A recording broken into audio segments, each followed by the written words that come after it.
you are standing in a street and an enemy comes to you and puts a gun to your back like this way, then how to defend yourself in this position? Step number 1. First of all, you have to make it look like you are scared from him. Step number 2. Now you will do the 2 moves at once.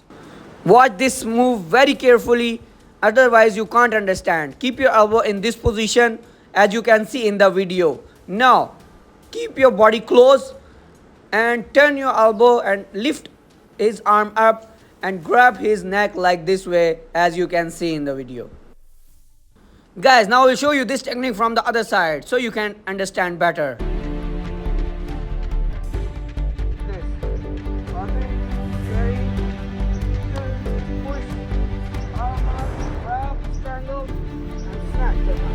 Guys, now I will show you this technique look like in real situation how it works or not.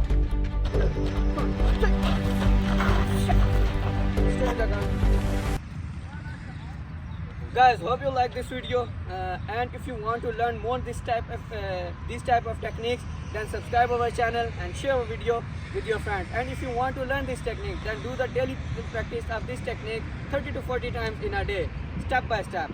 Then you can hang on it. Thank you.